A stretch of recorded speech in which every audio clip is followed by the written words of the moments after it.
자, 그러면 한번 가도록 하겠습니다. 2025년 4월 제가 1년 전쯤에 두 분 초대해서 그 4월 위기설을 놓고 논의를 한 적이 있었습니다. 기억나십니까? 네. 제가 4월 위기 온다 안 온다를 논하는 것을 떠나서 불안한 요소들이 분명히 많이 있어요. 또 부동산 시장을 놓고도 마찬가지죠. 이번엔 김인만 소장님께 먼저 여쭙도록 하겠습니다. 가장 약한 고리, 한국 경제를 놓고 혹은 부동산에 포커스를 두셔도 됩니다. 우리 한국 경제의 가장 취약한 고리가 어디라고 생각하십니까? 지금 이미 시작되는 가장 취약한 고리가 이제 PF 문제, 네. 건설회사, 금융사들의 문제로 지금 이미 진행되고 있죠. 네. 2021년이었나요? 레고랜드 사태부터 개선된 게 하나도 없잖아요. 네. 시간이 지날수록 이거는 더 상처는 골마갑니다. 매출 이자 줄어드나요? 계속 문덩이처럼 커지는데 최근에 뭐 건설회사들 미수금, 그러니까 공사를 하고도 받지 못하거나 이런 미수금이 30조 원이 넘었다라는 뉴스가 나오고 있듯이 네. 저는 계속 누적이 되고 있다. 우리 권투 시합을 할 때도 제일 무서운 거는 잘 잽이거든요. 저는 잽이라고 생각하거든요.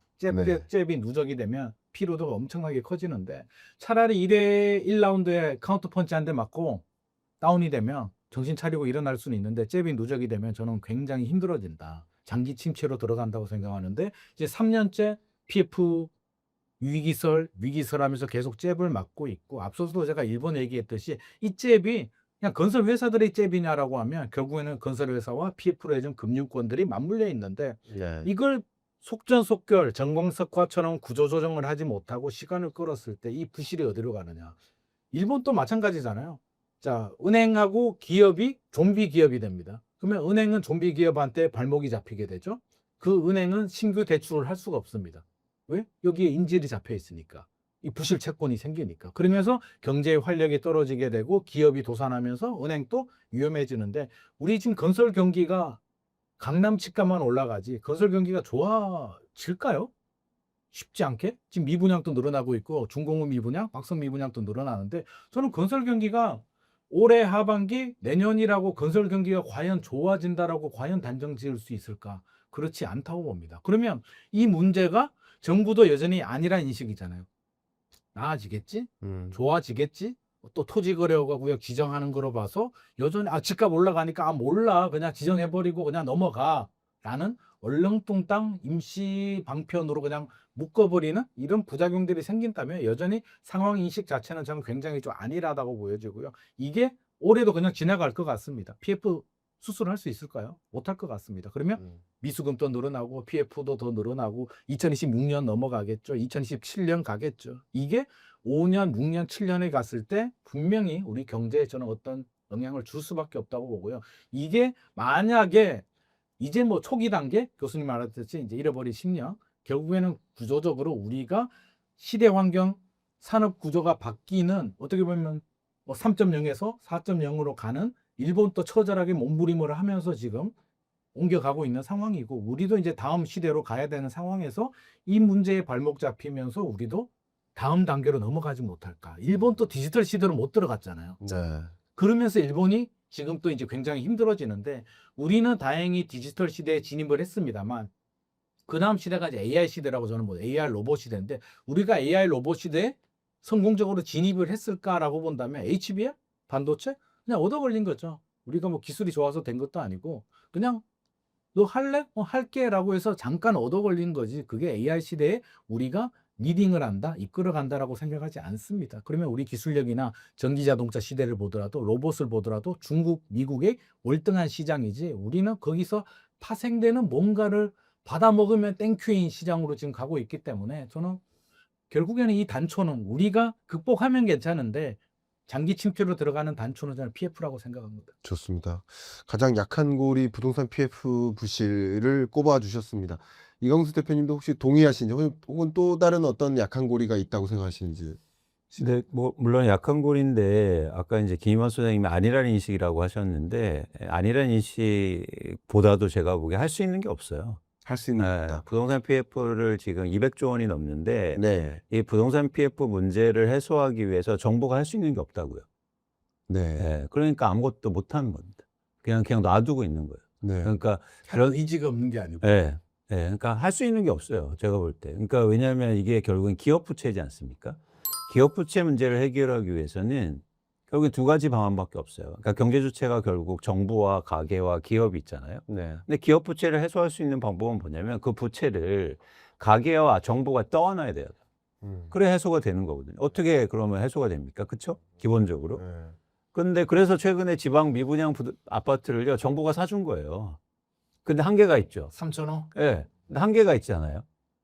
그러니까 그런 차원에서는 정부도 사줄 수 없고 그러면 이제 가계가 사줘야 되는데 가계 부채가 지금 1,800조 원이 넘어가고 있습니다. 그러니까 이게 정부가 방조한 측면이 있어요. 뭐냐면 가계 부채를 그냥 놔뒀단 말이야.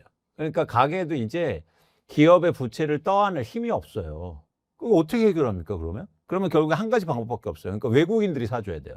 한국 경제에 들어와서. 그래야 이 부채 문제가 해소가 되거든요. 근데 외국인이 어느 외국인? 예, 짱 맞겠습니까? 한국에 안 팔리는 부동산을 사주고. 사도 강남 아파트 사지 않을까요? 우즈베키스탄.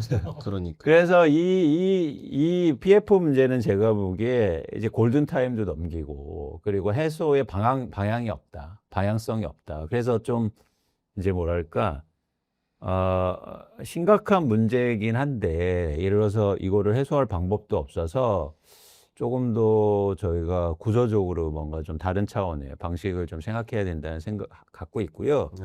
사실 이거 근본적인 이유가 말씀드렸듯이 뭐냐면 이제 부채가 한국에 너무 많다는 거예요. 네. 그렇기 때문에 문제 해결이 지금 요원하다는 거고 한국 경제의 가장 취약한 점은 사실 부채라는 겁니다. 부채가 너무 많아서 다 파생되는 문제들이에요. 내수 경기가 왜 안 좋습니까? 부채가 많아서요. 쓸 돈이 없어 가게가. 다 아파트 사냐고 돈 써서. 그게 대표적으로 뭐냐면 재무제표 불황이라는 거예요. 쉽게 말해서 빚을 내서 아파트를 사놨는데 아파트 가격이 오른다고 해서 좋은 것도 없잖아요. 떨어진다고 해서 더 문제가 커지고. 그런데 그러면서 일종의 재무제표 불황 때문에 쓸 돈이 없어서 한국 경제 전체의 문제로 이제 파급되는 거죠. 그래서 결국엔 가계빚도 많고 기업 빚도 많다. 근데 정부가 그럼 돈을 써줘야 되거든요. 근데 정부가 돈을 안 쓴다고 하는 거예요. 안 쓴대요. 뭐 균형재정 얘기하고 있잖아요. 그러니까 한국 경제가 그러니까 전 두 가지가 지금 결국에는 더 악화시키고 있는 거죠. 뭐냐면 결국엔 빚이 너무 많은데 네. 정부가 그 빚을 하기 위해서 돈도 안 쓴다. 이게 저는 가장 큰 문제라고 생각합니다. 좋습니다. 네.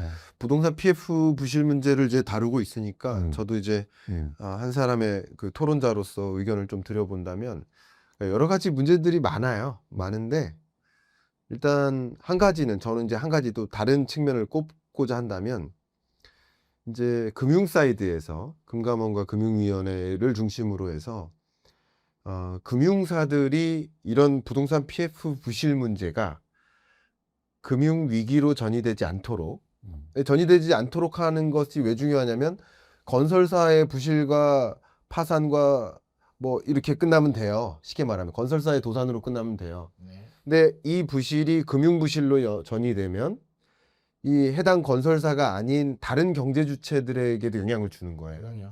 그러니까 이 부실 문제를 해결하기 위해서 노력을 해야 되는데 부동산 PF 부실 문제를 가지고 쭉 들여다 보니까 은행 같은 경우는 연체율이나 고정이하 여신 비율이라 하죠. 부실채권 비율이 낮아요.